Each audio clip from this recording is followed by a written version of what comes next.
Discussion keeps the world turning. This is Roundtable. Retirement is not what it used to be. In fact, Shanghai just launched a sweeping plan to reintegrate seniors into the workforce, shifting the focus from caring for the elderly to empowering them. Why is retiring at 60 fading so fast? Coming to you live from our studios in Beijing, this is Roundtable. I'm Steve. Thanks for being with us today. And for the show, I'm with Fei Fei and Yushan. First up, forget that image of retirement as a quiet life of leisure, a chapter spent on the sidelines.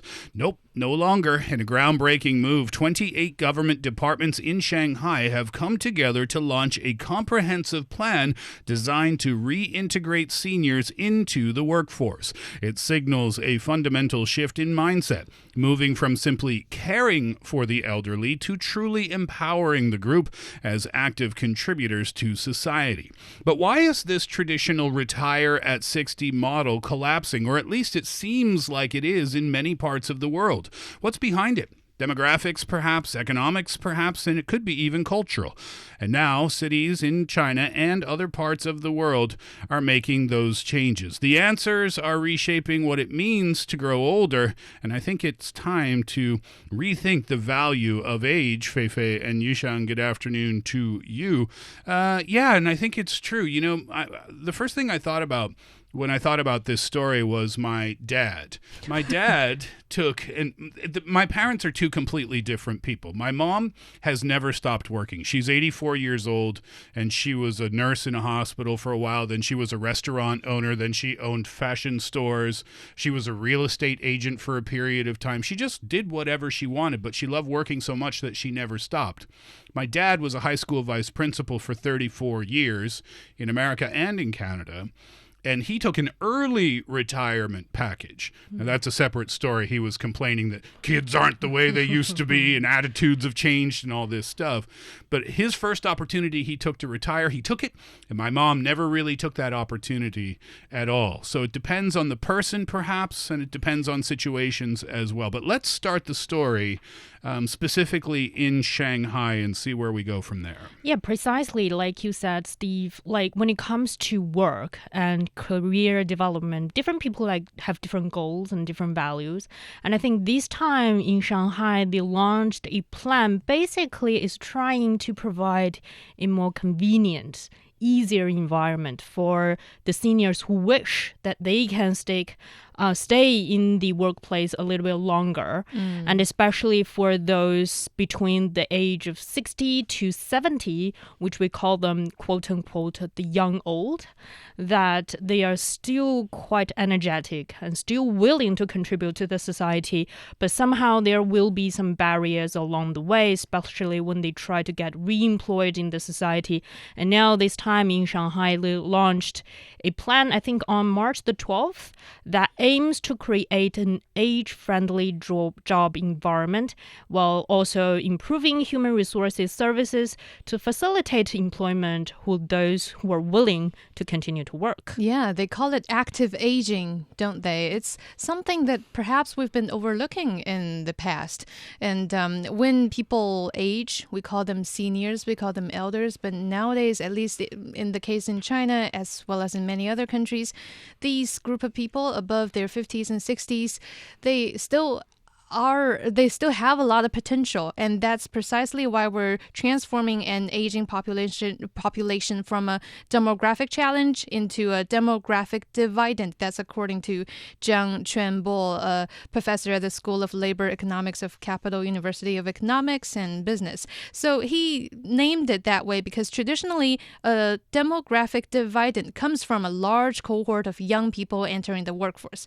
But nowadays, as populations age, this traditional dividend kind of diminishes a little bit, and we now start leveraging the elderly workforce and really giving them the opportunities that they're looking for and give them the protection that comes along with it. Yeah, it's kind of a worldwide thing, it seems like, right? It's not necessarily specific to any one particular culture around the world, but we have this idea that when people become 60 and they leave the workforce, that they're gone. and they are never to return to the workforce. But the fact of the matter is that, yeah, Yushan, you said it, they still have a lot to give, and sometimes they want to give what they have to give, and that's why they've been described as demographic dividends.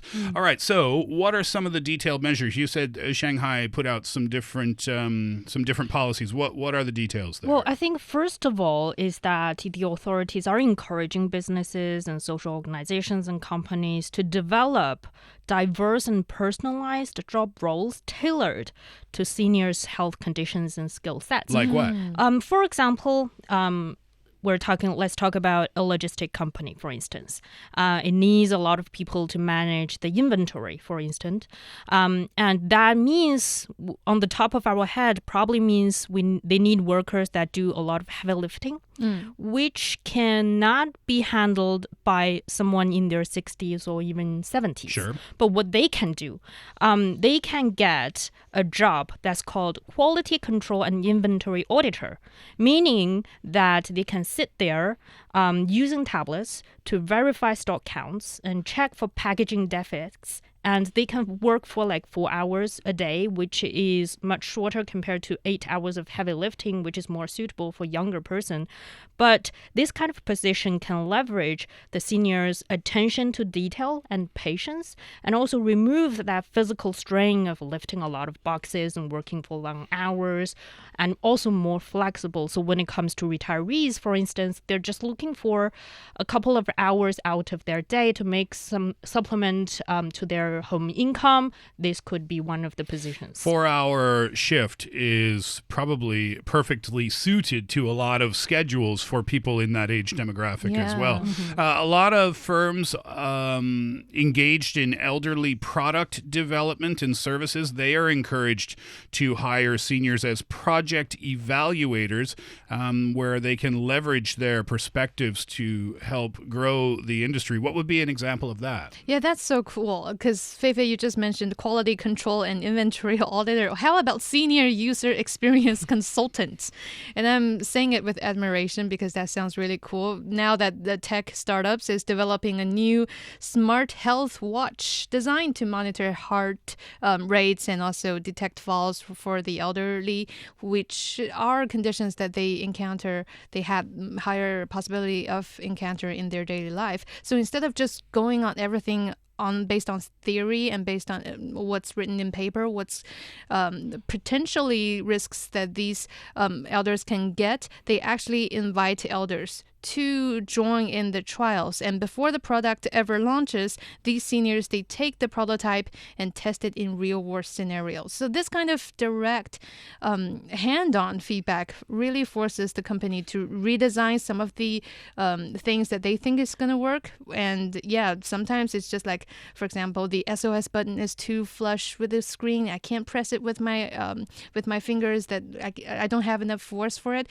You know, those details that can really be catered to and bettered for the elders regarding product design. This font size is not easily readable or things like that. Yeah, I mean, it makes sense. If you have products that are designed for the elderly, then why not have the elderly involved in the product design from the first place? Exactly. We can never be put in their shoes precisely, especially for a younger generation. But when it comes to re-employment, I think a larger proportion of this workforce we're talking about today is about also rehiring those retired, especially for teachers, doctors, scientists.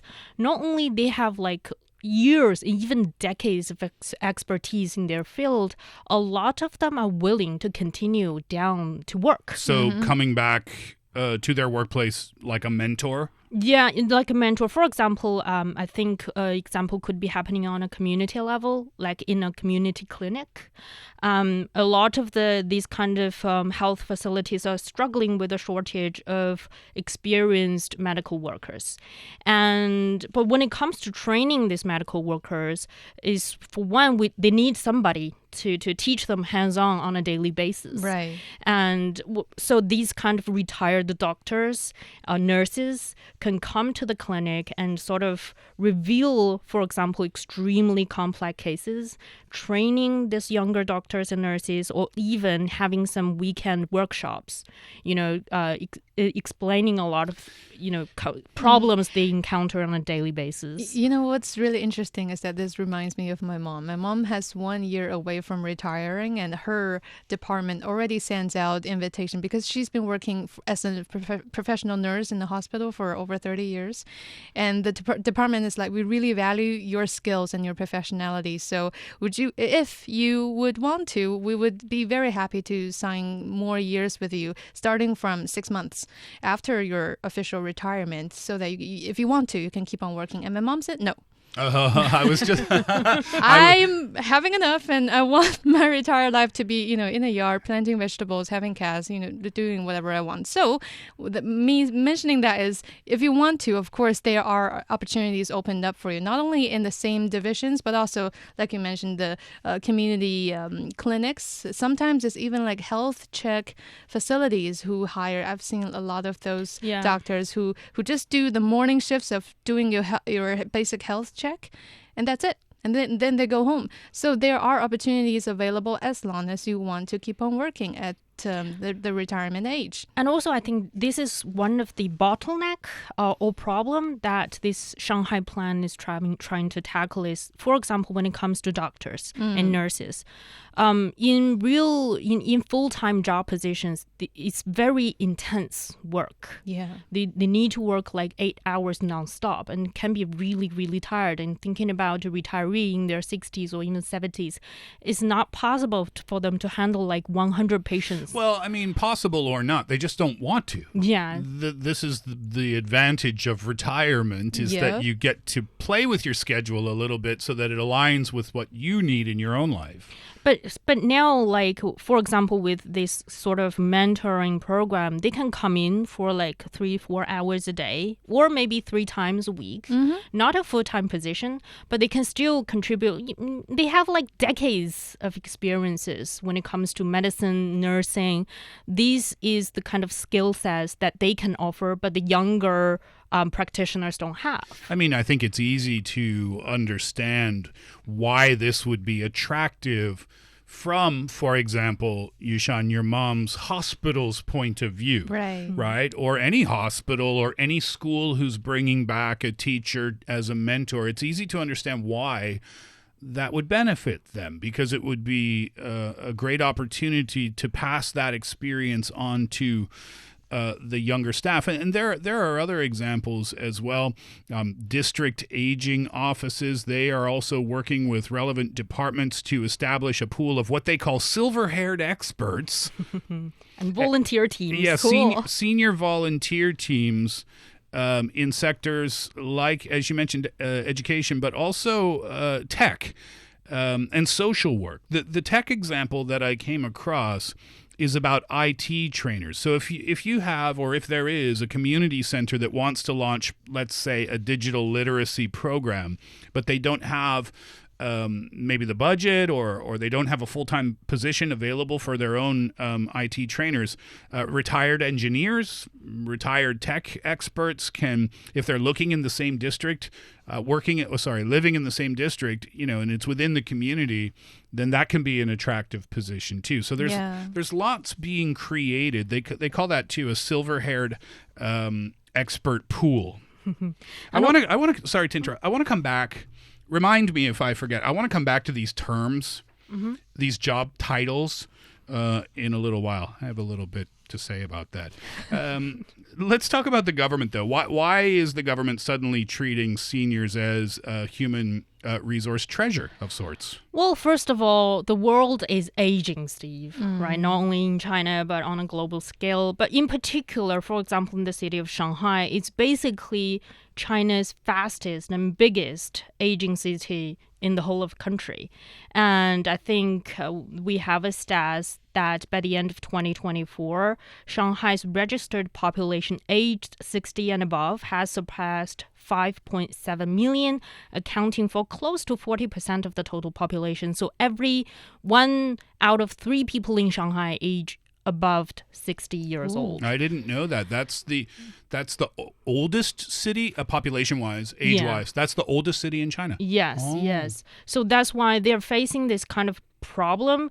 And also this, when we are talking about the young old cohort, aged between 60 and 70s, who are largely healthy and willing to work and can work, actually. So it's very natural, I think, for society to start thinking about how to facilitate those who are willing to work, but have a lot of hurdles and barriers along the way and stop or slowing down their path in their career development. There was a story that I saw a few weeks ago in Xinhua that talked about the life expectancy increase in China. It came from the head of China's National Health Commission, talking about the fact that it had increased by 1.32 years in the last 6 years since 2020, and now it's up to over 79. That's for the country, but in Shanghai, the life expectancy has already reached 85 years old. Again, that's top in the country, so it makes sense to take advantage of such a large group of people who are basically, not everyone, of course, but a large group of people where many of the group members are saying, we're here, hello, we're ready to help and work and do whatever, just not at 45 hours a week, please. Yeah, I can't stop thinking about my dad, who retired a couple of years ago. He just can't stop thinking about work. He loves his field. He just can't. May I ask what he did? He's in engineering. He's developing hydropower plants. So he always keeping up with the latest development. And Mom is very curious about, why do you still care? Like, you retired. Nothing happened in that field is related to you anymore. And he said, no, that's my field. That's my career path. That's my life. I cannot just exit at 60 years old. I still have a lot to give, and I'm still willing to give. So, and he's not really happy staying at home. So that's why we decided to encourage him to go out there and to seek more opportunities. Well, that's what we mentioned in the beginning, right? I mean, this is a person-by-person case. For your dad, it sounds like he didn't want to retire when he did. My dad couldn't wait.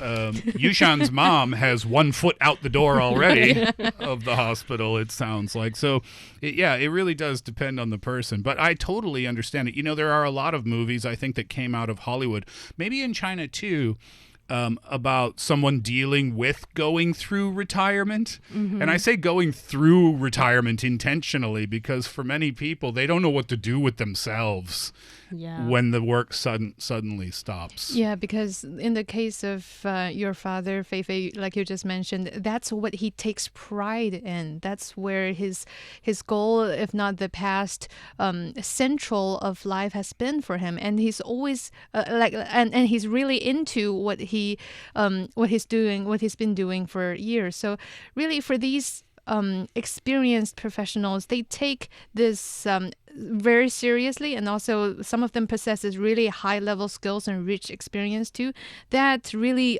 also meets the huge talent gap in today's job market, because nowadays we have a lot of jobs that require professionality and, if not, may I use the word craftsmanship in some cases, where the senior working professionals can really take up the lead and train the younger ones. And that's why a lot of facilities and a lot of organizations are really looking for talents like this, senior talents like this, to fill up the space and train the younger ones. There's evidence in the numbers, too, that support that the demand for these positions is there.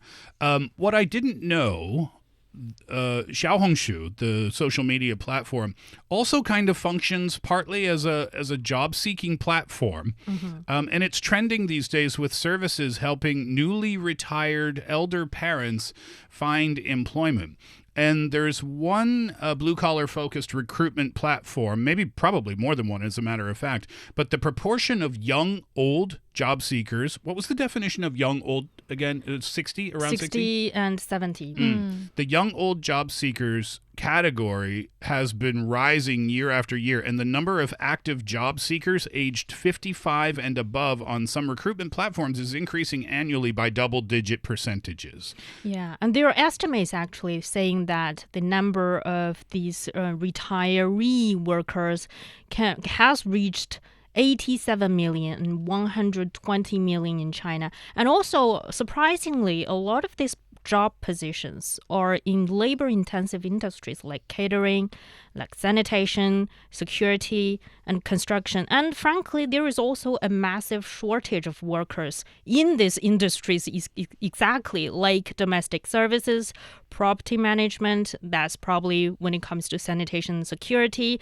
and also cleaning. So we are seeing this not overlap as well when it comes to demand and supply side.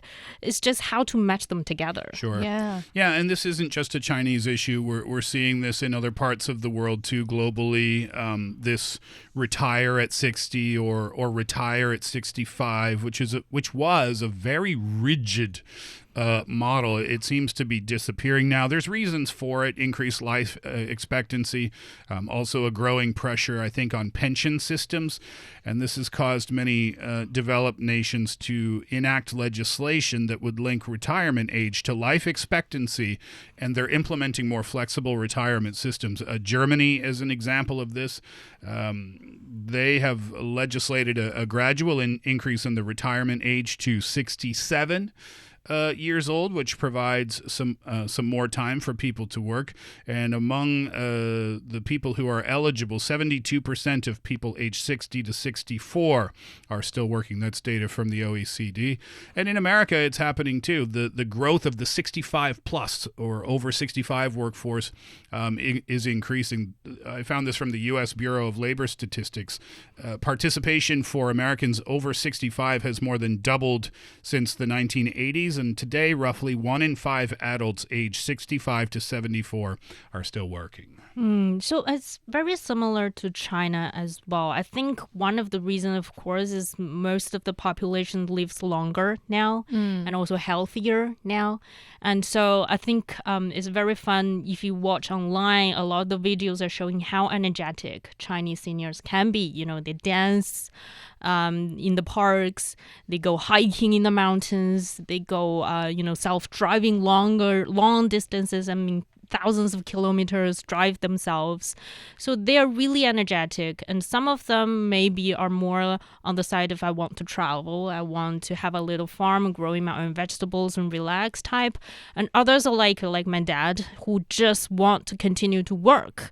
And I think that's why right now, not only here in China, but globally, governments are thinking about implementing a flexible employment schedule. And we've only mentioned Shanghai so far, by the way, but it's happening in other cities around the country. In January of 2026, Chongqing issued a similar plan. They outlined 35 specific measures there. And those measures explicitly include the elderly in the public employment service system and explore work-related injury insurance coverage for overage workers as well. That's one example.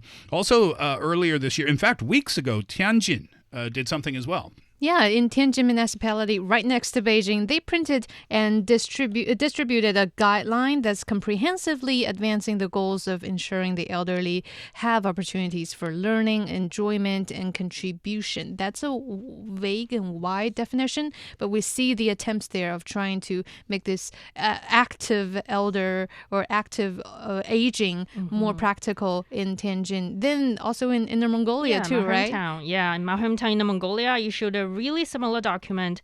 And one measure I think is really interesting is that they are further improving the management of rural public welfare position, meaning that for individuals aged 60 and above who are capable of meeting job requirements, and that age limit can be extended to 70 after assessment. And I think one of the reasons is because a lot of villages, not only in Mongolia, in a lot of parts of China, young people are moving out, but the community still need to run, still need to operate. When you say moving out, do you mean moving away? Yeah, moving away, To the moving cities? to the city, to other parts of the country, and that's why they are sort of the country thinking about to have an elderly helping elderly system that the young old, 60 to 70 years old, can help those in their 80s and even 90s. One of the reasons that the rigid, if we could use that word again, retirement model, 60 years old, 65 years old, has been put in place is because you need people to exit the job market so that jobs can be created for the people entering the job market. And that was exactly why I said that my father took an early retirement package. That's why he took the early retirement package. Because there was a surplus of teachers in Nova Scotia. There's a lot of teachers' colleges in Nova Scotia, which means you have those teachers coming out of university ready to become school teachers, but not enough positions for them to fill. So they offered an early retirement package to people of my father's age so that they could leave, and then there would be empty spaces at the schools, right? When you have people coming back into the workforce after the age of retirement or extending their time in the workforce, one of the negative side effects can be increased competition in the job market. It can make it harder for young people to find jobs because those empty spaces aren't there. Are we expected to see that kind of situation in China with Shanghai or Tianjin's or Chongqing's measures? Not really, because instead of thinking of this as a head-to-head kind of competition like young people have among each other, seniors and young people, we're basically talking about working in different lanes because, for example, the divide between professions and also age group is very real, at least here in the case in China, where peak earning years for workers cluster around ages of 35 to 39, mostly in booming sectors such as the internet and industry or AI, as we mention it more and more these days. So that's not really a market for seniors to compete for. They're not looking for the same positions. And go ahead. I mean, still for workers aged between 30 and 50, actually, they're still the backbone of the market, of any industry out there. But when it comes to what seniors aged above 60 can offer, I think expertise, as we mentioned, can be one. And also there are other skill sets that they can leverage, the experience, the wisdom, the specialized skills to do the jobs that younger people often cannot do yet. So they can sort of cooperate with each other, like the mentoring program we talked about among doctors and nurses, and possibly in other areas as well, that the elderly, the senior workers can come into the place and help the younger ones. And actually, the purpose of getting back to work between the seniors and younger generation is also very different. I looked at a survey report back in 2022 that said nearly 50% of the elderly, when they are returning to the workforce, they're looking for personal and social value. They're not after the financial income is not on their top radar anymore. Even probably 30% of them are still seeking reemployment to supplement household income or to meet their higher level consumption needs. It's just a cherry on top. Yeah. So to speak, they're looking for different fulfillments, I guess, types of fulfillment from the job. Okay, so Shanghai, Chongqing, Tianjin, is this going to go nationwide? Do we expect it to go nationwide? Or not so much? Not really. Again, I feel like I'm answering not really quite a bit this time. Well, integrating seniors systematically into the workforce, it is really, at least for the case of China, an inevitable step for developed cities. And in many ways, Shanghai already has the right foundations in place because talking back to Shanghai, its advantage is in many moves. First of all, the economy keeps growing despite an aging population. Looking at other countries, for example, there's been similar cases, and Shanghai is really taking the lead here. Also, the city has a diverse mix of industries because there are sectors reserved for the young, like the high-tech ones we mentioned, but also plenty of roles suitable for seniors. And that's why we also mentioned the very long, if not longer, kind of average life expectancy in Shanghai. So 85, I think, right? Yes, all of which makes cities such as Shanghai a good example, but it doesn't mean that each and every province has the potential and capability to meet that same standard. Makes sense, yeah. But I think, coming from this plan in Shanghai, what they did or they piloted can be shared or learned. Some lessons maybe can be shared and learned nationwide. For example, when it comes to protection to these senior workers, there's basically, I think, a loophole in the legal system right now when it comes to rehiring somebody who's already retired in the workforce. And what is the contract for them? Who is going to be there to pay for their injuries if injuries happen on the job? Same types of issues when we were discussing the non-contract part-time younger workers too. Yeah. So I think this plan also put a lot of focuses on providing safety net and protection to these senior workers, also making sure they get paid on time as promised. They get the safety net when they need it. Sure. So, and what kind of changes we need to make to the legal system, this can be watched and learned in Shanghai. All right. I want to go back to these terms. What were they? Silver-haired expert. Okay, that's one. Senior user experience consultant. Silver doctor mentorship. Can we get rid of the condescending terms? Silver. Why do we need silver? Why can't we just say senior? I understand, because senior doesn't imply anything about age, right? True. Right? Yeah. Do you see what I'm getting at here? Senior means can relate to your job experience, refer to your job experience. Yes. Silver-haired expert. Why do you need to call me a silver-haired expert? Why can't you just call me an expert? Right? Essentially an expert. In the beginning, I said we need to rethink how we think about age, and I think redefining these titles is a good step in that direction. True. Exactly. And especially when we're living, on average, people are living till they're 80 years old. I mean, 60 is the new young anyway. So, I mean, if we're That's talking... what all 61-year-olds say. If we're talking about, taking off the barriers when it comes to age, when it comes to different definition of who you are, the terms can be one point to start. Have you thought about Yushan?